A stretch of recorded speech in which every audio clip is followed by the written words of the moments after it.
el edema tonsilar ahí en los dos. Bueno, el edema en las amígdalas. Identifican ahí las amígdalas.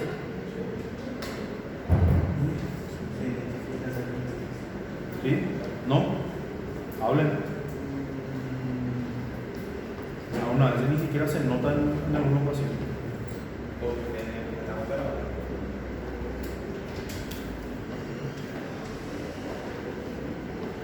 ¿Ven la diferencia entre la úvula? Identifican la úvula de la viral y la bacteriana.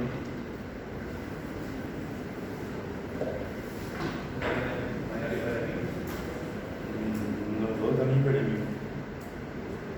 Fíjense, la viral está bien centrada. En cambio, la bacteriana está levemente desviada. ¿Sí?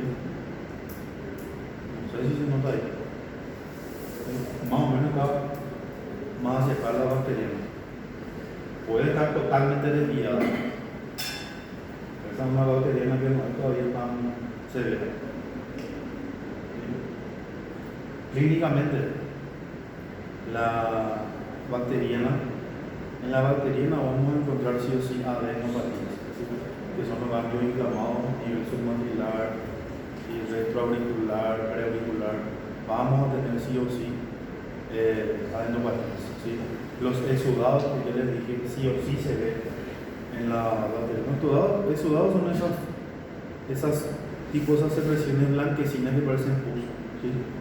Esos serían los exudados, que se ven solamente, teóricamente solo en las bacterias. Algunos libros dicen que se ve también en las virales. No de la intensidad como se vería en una bacteriana, pero puede verse. La fiebre generalmente es alta, 40 grados, y suele cursar con escalofrío. Fiebre con escalofrío. ¿Sí? Odinofagia. ¿Qué es la odinofagia? El dolor al tragar. ¿Sí? Tu propia saliva cuando tragas te molesta, te dificulta tragar la saliva o líquidos, y más todavía si es de contenido sólido. ¿Va? Generalmente no da tos la bacteriana y puede haber petequias. Yo vi solamente un caso de bacteriana que tuvo petequias. La mayoría exudado, desviación de la úvula, odinofagia, adenopatía. En ese caso viene la mayoría de lo que son bacterias, pero el 90% es viral. Lo máximo que va a haber es inflamación. Signo inflamatorio, enrojecimiento, inflamación, y esto generalmente clínicamente cursa con congestión nasal, ¿sí? Picor, estornudo, puede haber lagrimeos, ¿sí? En el caso del adenovirus, por ejemplo, puede asociarse con conjuntivitis, ¿sí? Ojo rojo. Hay eritema, hay hipertrofia de amígdalas, dolor de garganta. No duele al tragar, sino duele constantemente. ¿Sí? Y no es demasiado elevado el nivel del dolor. ¿Está? Puede haber tos, fiebre generalmente es baja y no cursa con escalofrío. Dice que puede haber úlceras, pero la mayoría es así: hiperemia, inflamación, y signo inflamatorio nada más. No hay exudado, no hay desviación de la úvula, y esa es la gran diferencia. Pero van a ver en semiología cuando entren en la parte de entrevista médica, están los pacientes críticos, pero no críticos porque está grave, sino críticos porque te leen, te googlean, vienen pidiéndote la receta nada más del antibiótico que ellos quieren. Ahora abunda gente así. ¿Sí? Vienen ya, además de ser críticos, son, ¿cómo les digo? No creen en tu tratamiento. ¿Será que me va a hacer bien este remedio? Pero vos sos muy joven, vos sos doctor. Hay distintos tipos de personas.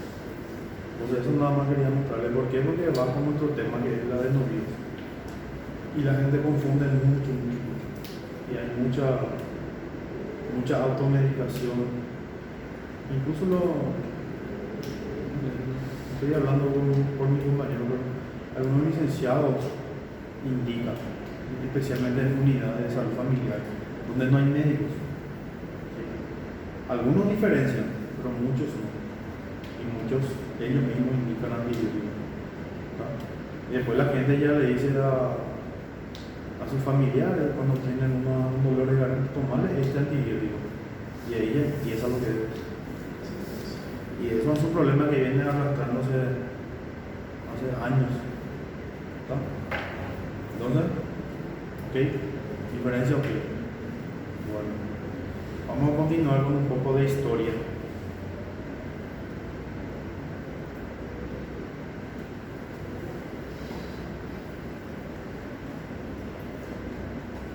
Hablamos de poxvirus. Importancia clínica en humanos, virus de la viruela y virus del molusco contagioso. ¿Sí?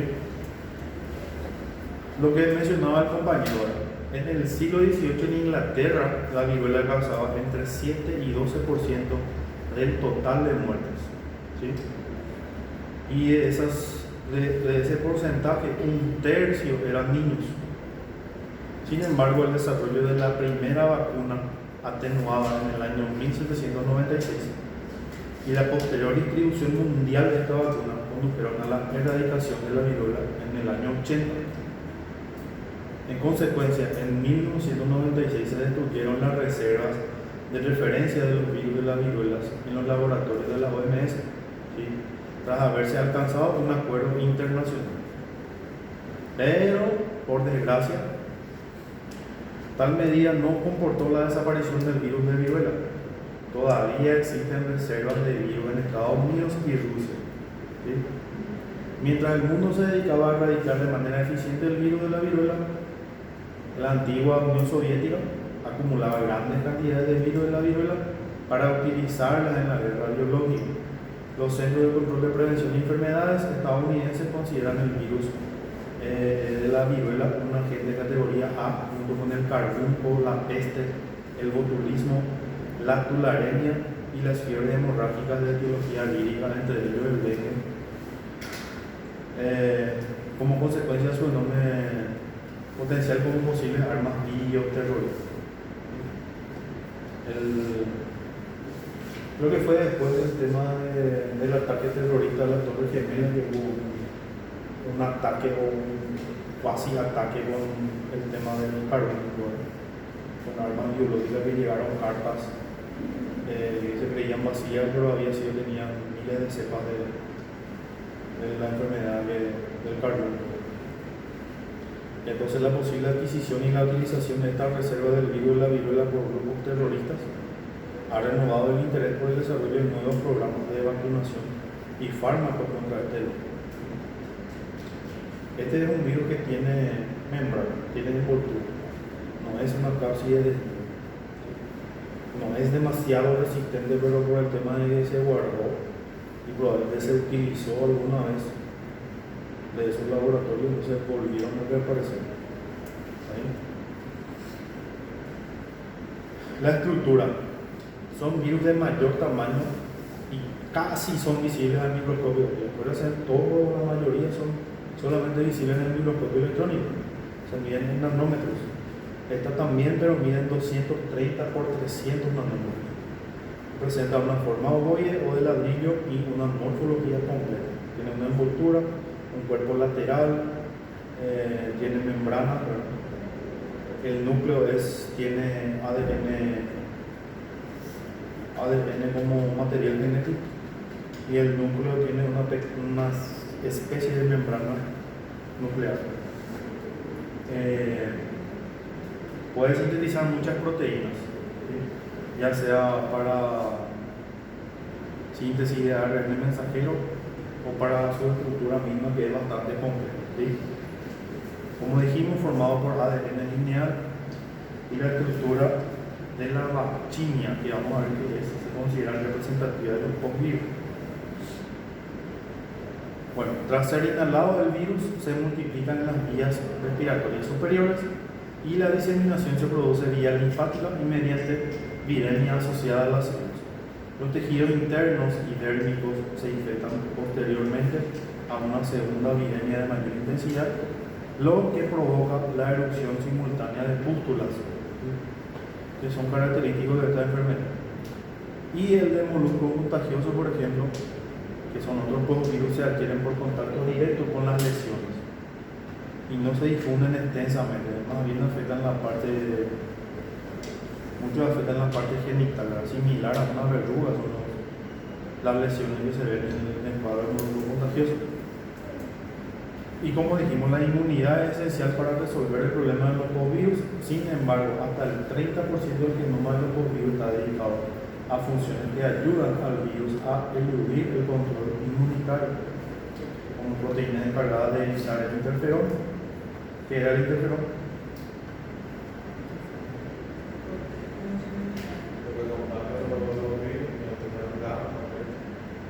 El interferón se produce en respuesta a infecciones virales, tratando de defender un poco el cuerpo o la célula. Bueno, el virus de la viruela y el de molusco contagioso son patógenos víricos que afectan exclusivamente al ser humano. La viruela se propaga por aerosoles mediante contacto con material de lesiones o fóbicos. El molusco contagioso se contagia mediante contacto directo, por ejemplo, sexual, lucha o autoinoculación, ¿sí? O por fómites, por ejemplo, toallas o materiales quirúrgicos. Por el contrario, los huéspedes naturales de los restantes virus son otros vertebrados, por ejemplo, la vaca, la oveja, la cabra. Y estos virus únicamente infectan a personas como consecuencia de una exposición accidental o laboral zoonosis, como demuestra el brote de virus de la viruela del mono registrado recientemente en Estados Unidos, ¿sí? Los sujetos infectados habían adquirido perros de las praderas que habían estado en contacto con ratas gigantes de Gambia, las cuales representaban la fuente más probable del virus. Y la reintroducción de la vacuna para la viruela en el personal militar ha determinado una incidencia de enfermedad medida por vacuna. Que el virus de la quesita y la vaccinia son los que se utilizan para las vacunas de los animales. Son virus que infectan los animales, que ingeniosamente se usa una parte del virus para la vacuna, para que nuestro cuerpo cree inmunidad contra ese tipo específico de virus.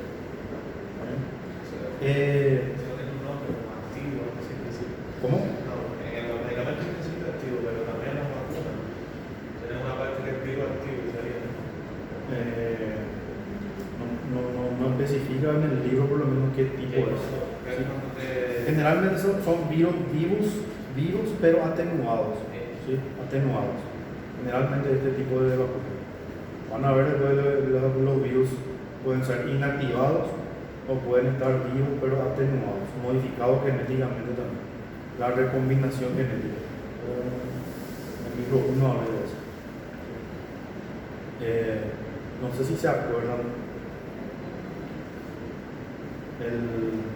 Edward Jenner puede ser el que vio primeramente que había una viruela, un tipo de viruela que se mudaba de las vacas a los humanos, ¿verdad? No, era viruela normal que se contagiaba a los humanos y él agarró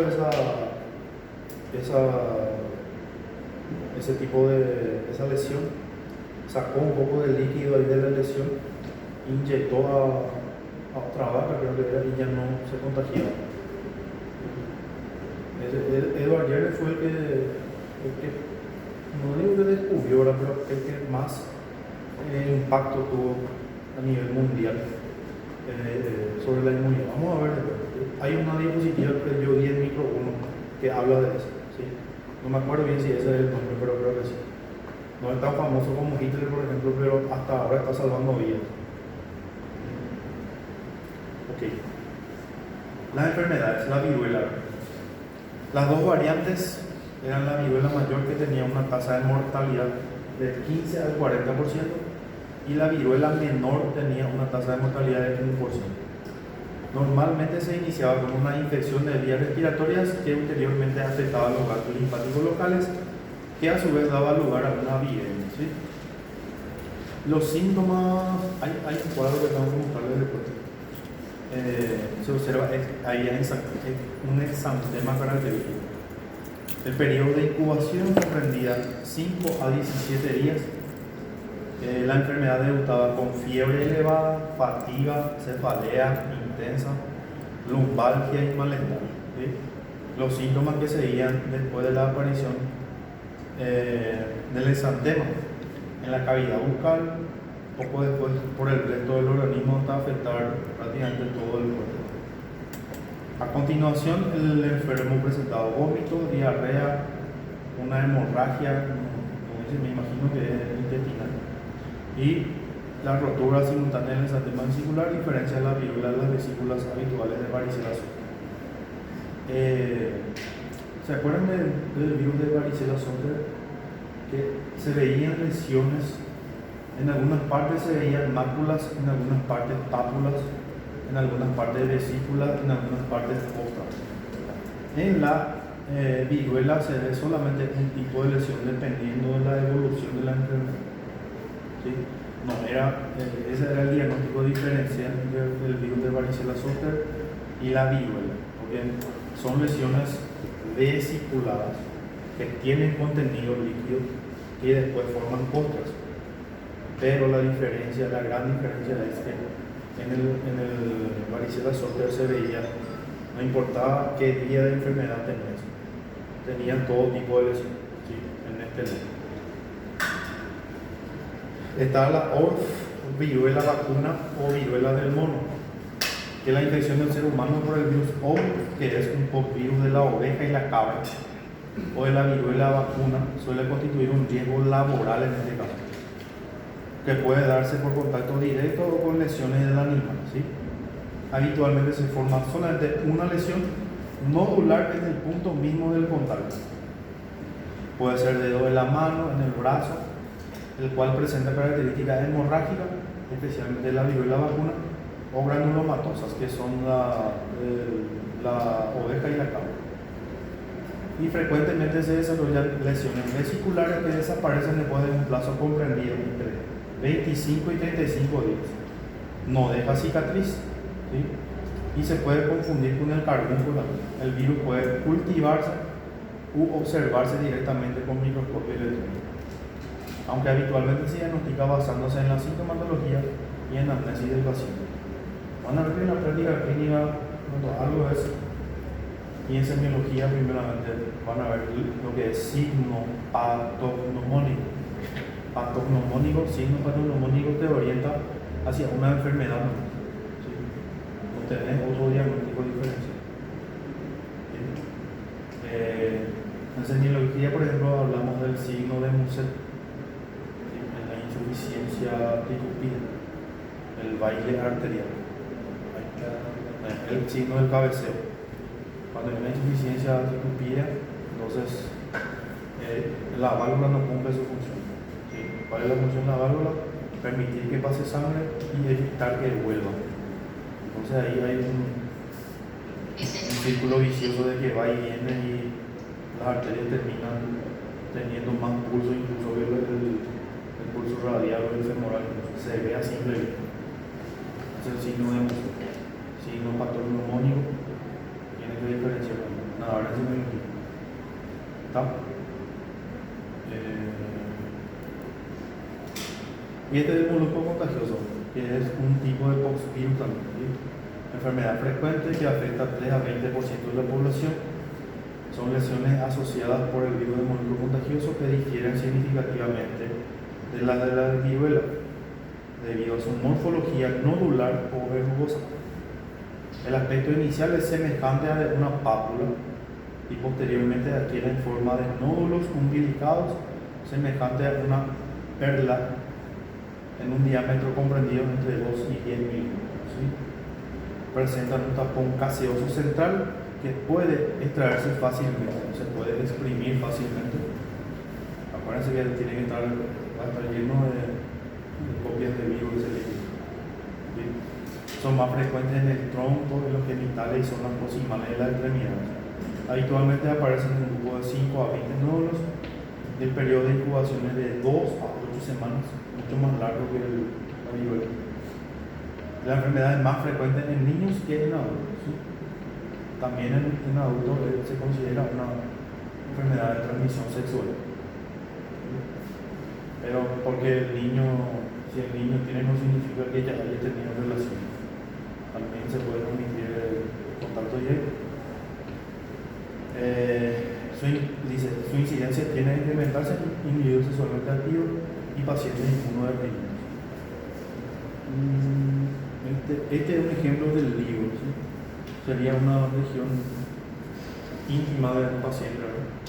Se ven las vesículas con el centro gaseoso. Y este es una fotografía bajada de internet de un registro en niño. Yo en la residencia hay un caso en niños.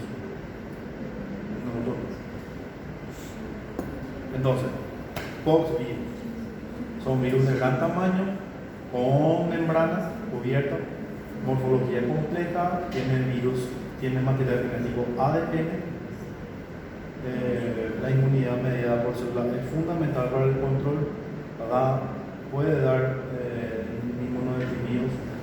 El molusco contagioso estimula el crecimiento celular y produce proliferaciones parecidas a las verrugas. Únicamente infecta al ser humano. La viruela es lítico, únicamente infecta al ser humano también. Todas las vesículas aparecen a la vez, no hay otro tipo de lesiones.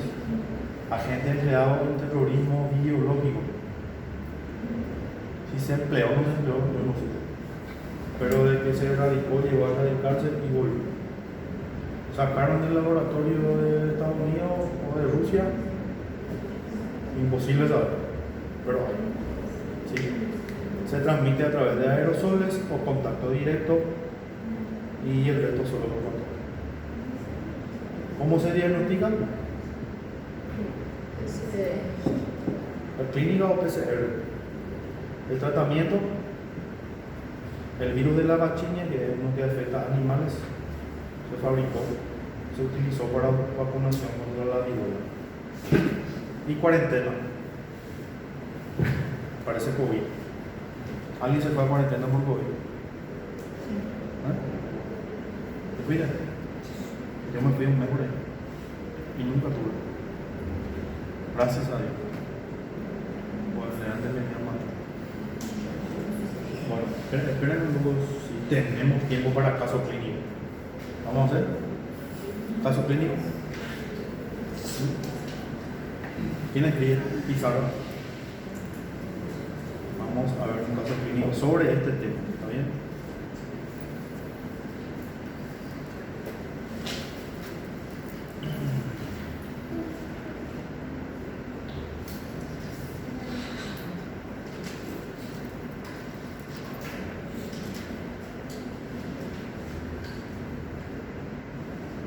Primero de los virus.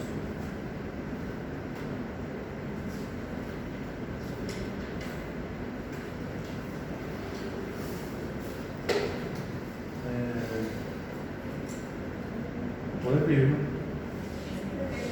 Sí, por favor.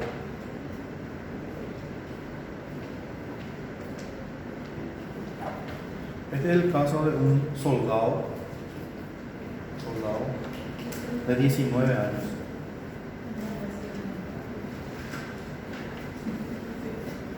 La profesión a veces es importante hacer que conte en la historia clínica.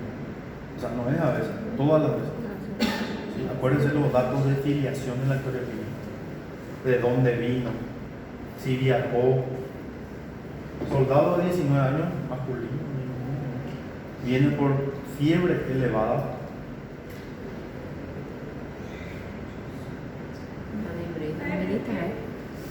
Fiebre elevada, escalofríos,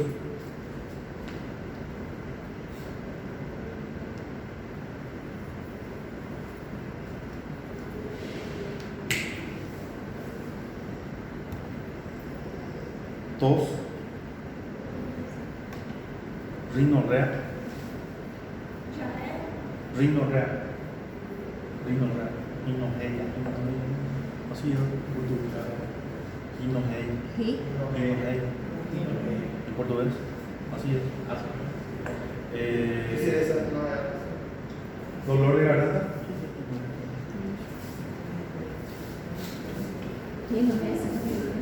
Doutor, quer saber o que é rinorreia?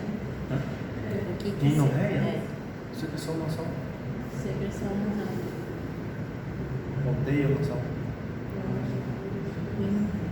Coriza. Coriza. Coriza. Bueno, bueno,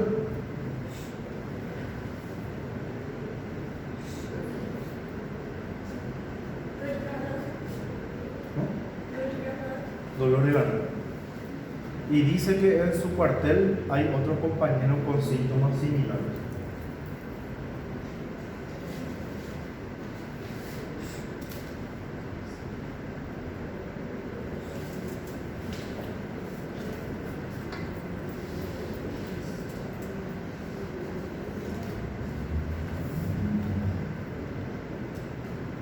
Eso es lo que nosotros con la anamnesis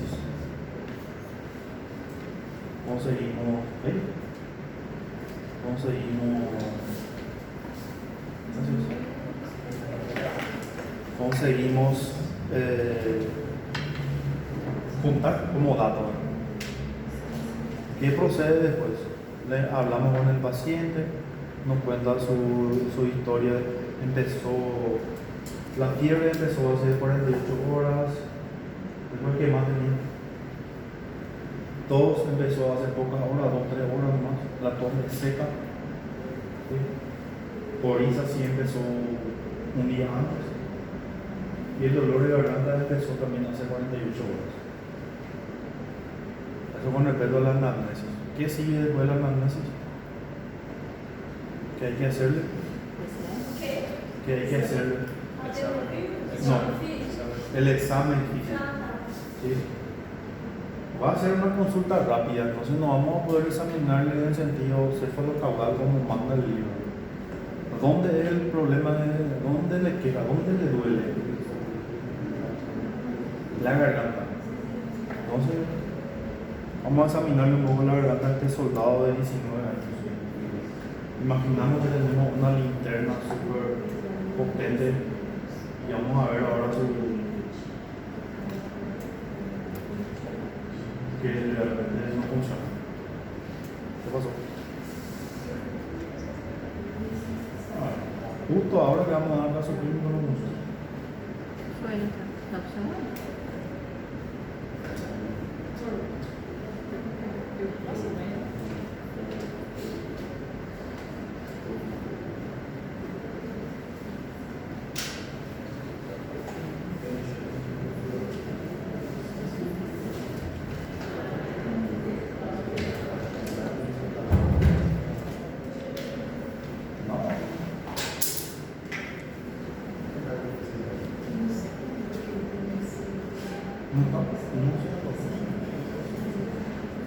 Por que você não tira da tomada? No tem tomada aqui. Este es solo directo ahí, ¿verdad? Não sei ligar esse gato, por favor.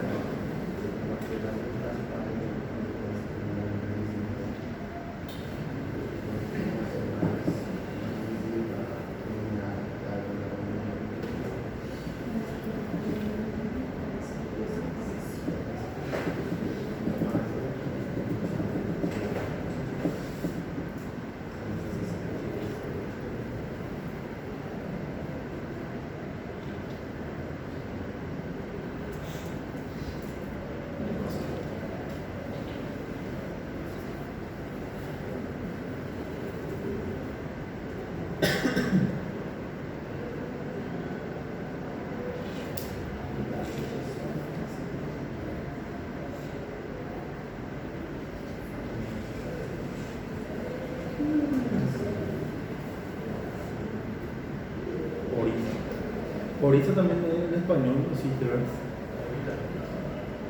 ¿O no? en español. Sí. Ya, pues.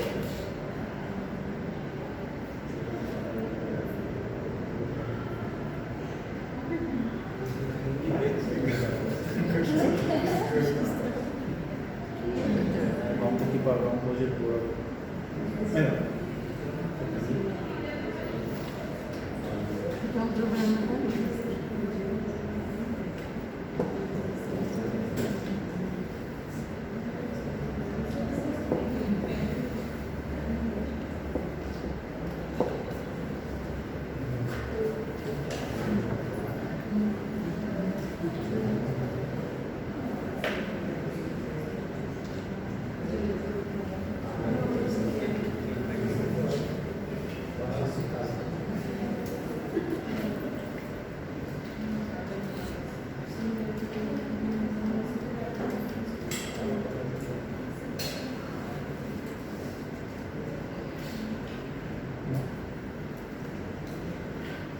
Pero no creo que la mayoría ahora.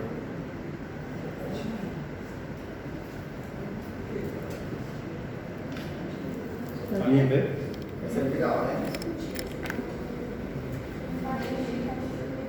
¿No? ¿Lo del fondo?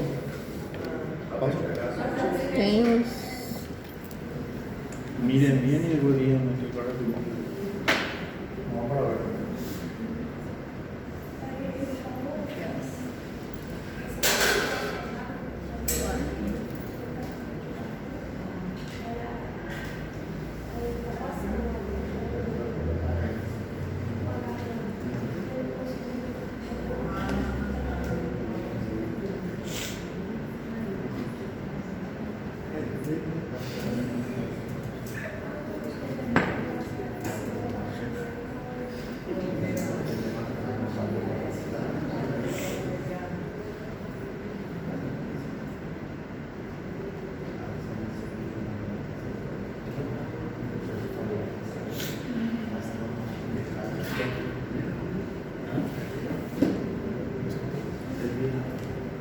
Bueno, tenemos un paciente con fiebre.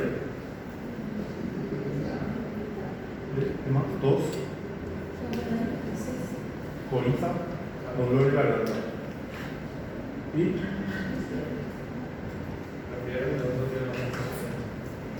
queda más.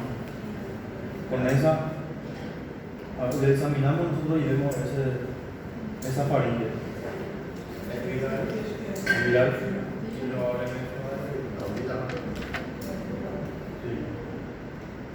Lo que faltó ahí para aumentar nuestra sospecha etiológica, ¿qué sería? En la anamnesis preguntarle o examinarle también. Que se asocia siempre con el adenovirus, aparte de la faringitis, conjuntivitis. Ahí no citó, ¿verdad? Entonces faltaría eso, preguntarle al paciente si tuvo molestia en el ojo, lagrimeo, o examinarle al paciente si está hiperémico de esa conjuntiva. Entonces nos orienta más hacia un diagnóstico de adenovirus. ¿Sí? Porque así mirándole mirando los síntomas que tiene inespecíficos, todo puede ser cualquier otro virus, ¿sí?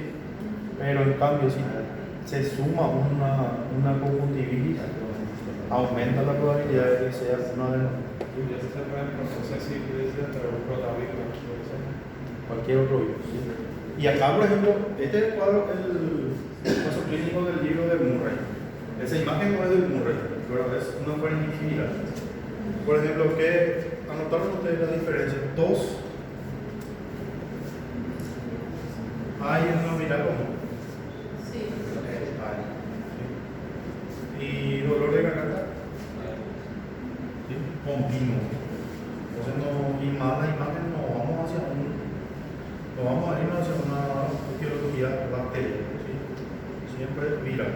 Dolor. Ahora, si acá al examen físico encontramos adenopatías, bacterias, más desviación de la úvula. ¿Tú también Eso es lo único que no va con el Viral. viral. Pero Febre baixa. fiebre baja. Pero en medicina nunca vamos a adecuado. Puede ser una trampa. Ahí se cae. Bueno, vamos a ver otro. ¿Eh? El tratamiento para las virales sería solamente tratamiento sintomático. Antiinflamatorio, el ibuprofeno. Está ahora la alfa-amilasa, que es un antiinflamatorio potente. No tiene efecto analgésico, pero sí es antiinflamatorio y se usa en la faringitis viral. ¿Sí? Porque el dolor que dice que tiene el paciente es por la inflamación. Entonces, si desinflamamos, es más o menos, actúa como analgésico, pero sin tener una sustancia analgésica. El mecanismo que utiliza es desinflamar. La bacteria no tiene que traer antibióticos. La bacteria no es para antibióticos. Actualmente, y de preferencia, penicilina. ¿Por qué? Porque el germen más frecuente de la faringoamigdalitis bacteriana es el estreptococo. ¿Sí?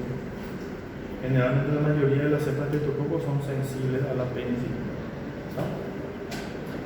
El tema es que ¿Por qué no amoxicilina?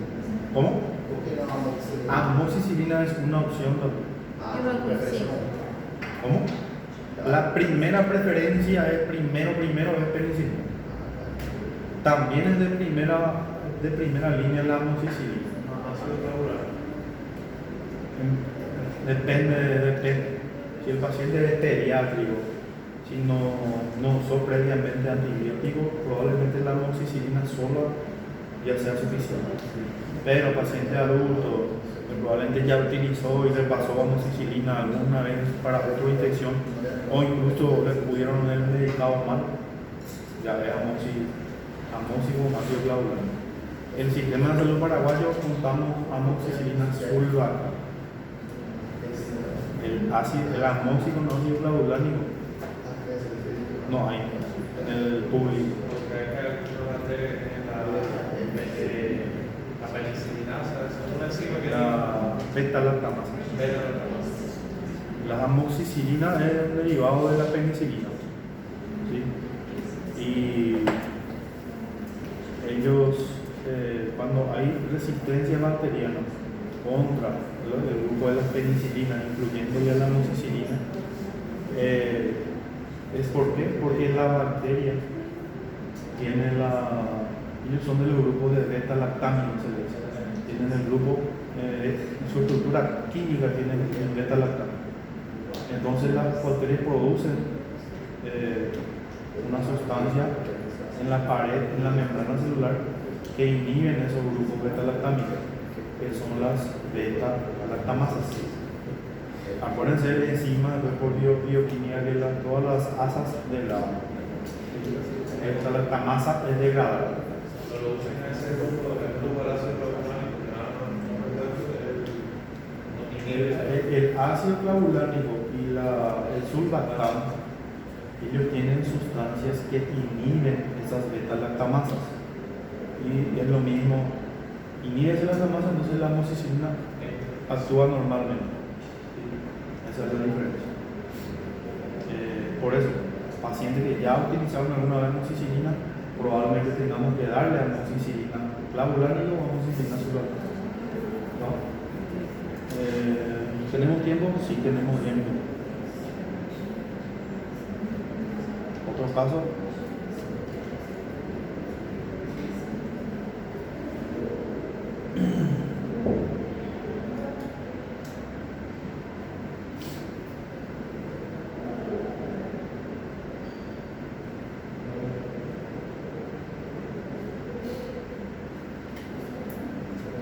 Esto es más o menos para una ayuda de memoria.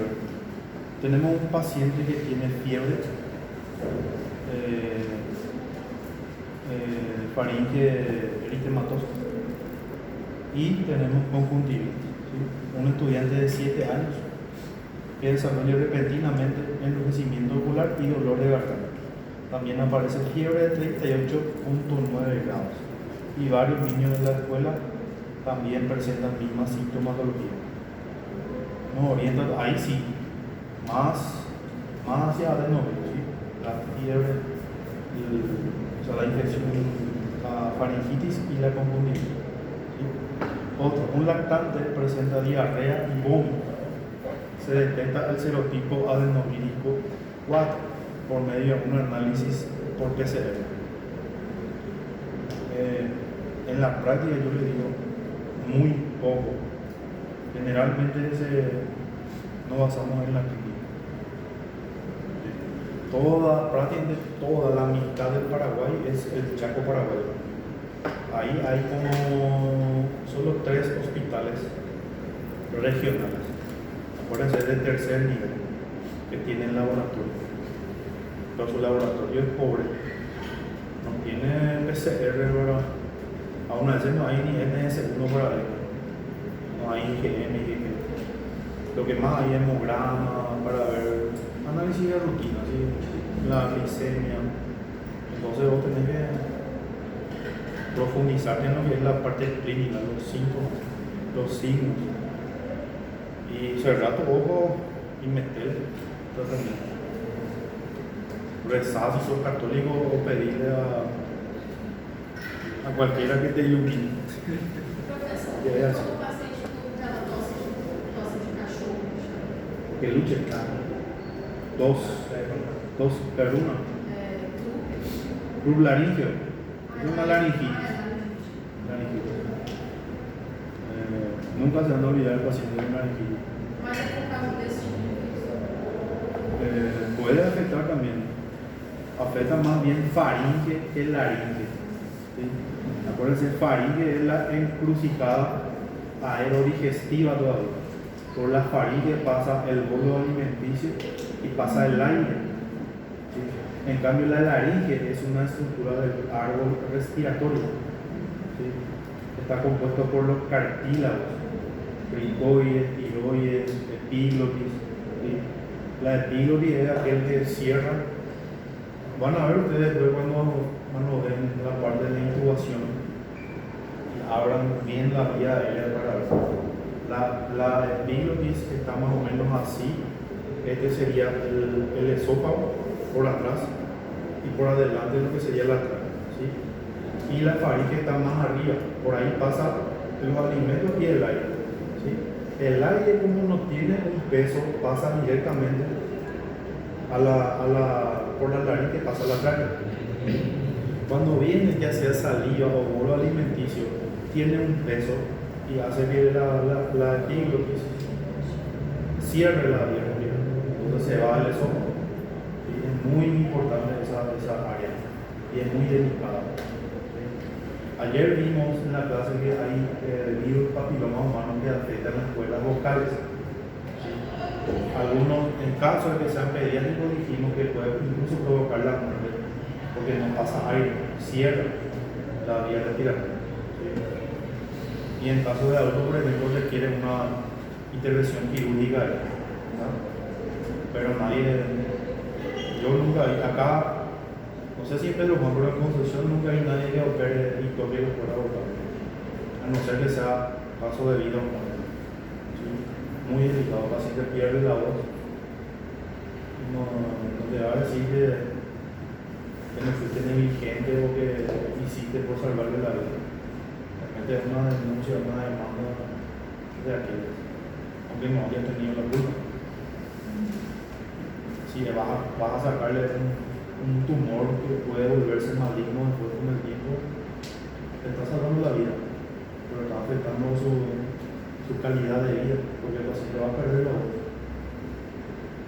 Y hay un dilema ahí, entra lo que es la ética médica que en quinto año por ahí una vez. ¿Operar o no operar? ¿Ah? Bueno.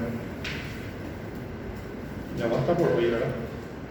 Mucha información que procesar.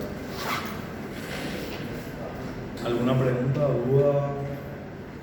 ¿Hables más despacio? Doutor, a gente colocou desviação úvula. Úvula. O que quer dizer? esta estructura. No sé cómo es el nombre en portugués.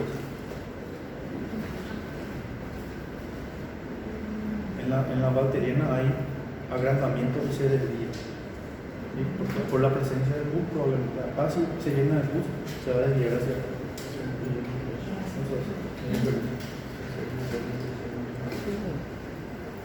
Adalberto Ferreira